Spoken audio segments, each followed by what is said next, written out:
Before the violent events of the last couple of weeks in Louisiana, Minnesota, and Dallas, a young black man named Patrick Mumford stopped at a friend's home after work in the Sunset Park neighborhood of Savannah.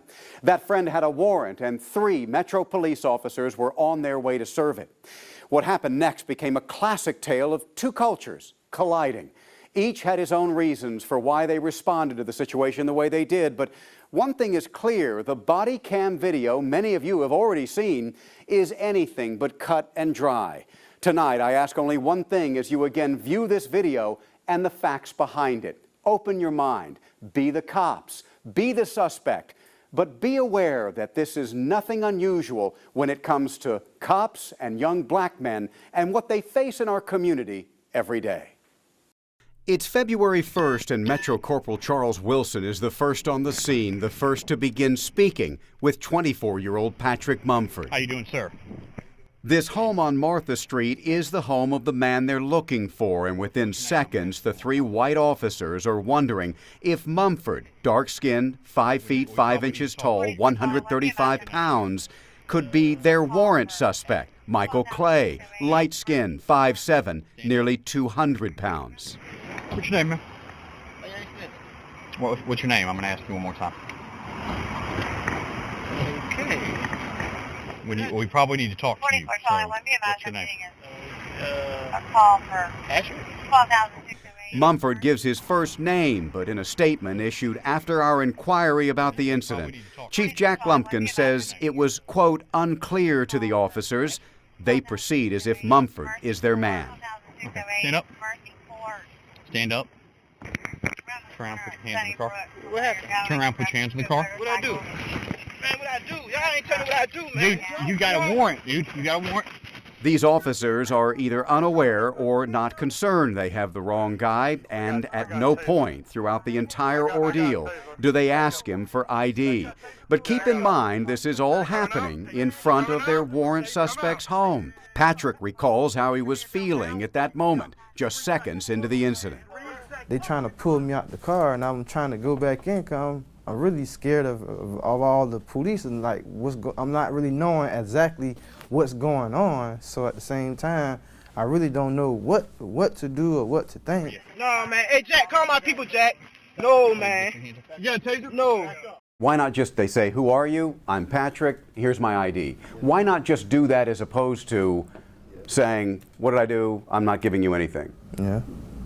What was going through your mind that said, I'm going to resist this for now? I really don't know. I was kind of scared. Like I really want them to give me some information. At least they came in and showed me a warrant that said Patrick Mumford. Then I'd probably, been a little bit more compliant with them. Mumford is not compliant in any way with the officer's commands. He seems unaware that his actions are raising the tension and perhaps the fear among these cops. You do not reach! At the same time, the officers' raised voices and attempts to physically pull Mumford from the car are also escalating his fear and anxiety. But it's about to get much trickier for both sides. Stand up. Get out of the car. I'm not telling you again. You better get out of the car. Y'all ain't let me know what's Get out of the car. Go. You have a warrant. Right here, it's one of several times that Mumford appears to be reaching, this time behind the car seat. But for what? After viewing the tape himself, Chief Lumpkin says Mumford, quote, reached down toward the floorboard of the car in a manner which the officers perceived as a threat to their safety. I actually was trying to climb in the back because when I seen the taser, I didn't want to get shot in the chest with the taser. So in the video, you probably seen me lift my leg up. Yet despite all of the climbing, the blocking, and the reaching, the officers here really do show amazing restraint. Yes, they're looking for the right opportunity to fire that taser. But how many times over the last several years has deadly force been used by police in this country because the suspect reached? On the car. I'm getting up, man. But guess what? Do it. Show me the 3, warrant. Show me the warrant. 2, Show me the warrant. all right, take him. Corporal Wilson and his officers have had enough. And the incident is over. Handcuff him now. Handcuff him. You're gonna get it again. Start to finish, 90 seconds of fear, tension, uncertainty, misunderstanding. What could they have done differently, you think, that would have eliminated the need for any of this scuffle? Well, then it came up and just said, "Excuse me, sir, you fit the description of a suspect. We have a warrant for a person we're looking for. May I see your ID?" If they'd have said that, none of this would have never happened. I don't know if you got a warrant, because you're not who I'm looking for, but here's the deal. When I ask you for ID because you look a lot like the person we're looking for. Man, y'all is ow! Okay, when we ask you for ID because you look a lot like the person we're looking for that's living at this address, Oh, Lord. you give us ID. And when you start this whole fighting nonsense, dude, you caught yourself a charge you didn't need to catch, man. All you had to do is give me this. Again, the officers never specifically asked Mumford for an ID. After reviewing the entire tape at our request, Chief Lumpkin understands that more often than not, these otherwise innocuous situations are a bit more complicated, saying, "My officers must simultaneously decide how to protect the public, the involved citizens, and protect their own safety." In this case, some might argue the officers showed too much restraint. Others might look at Patrick Mumford as lucky to be alive today. Just before ending our interview with Patrick Mumford, he made what perhaps best sums up the mood of thousands in our community and hundreds of others across the country.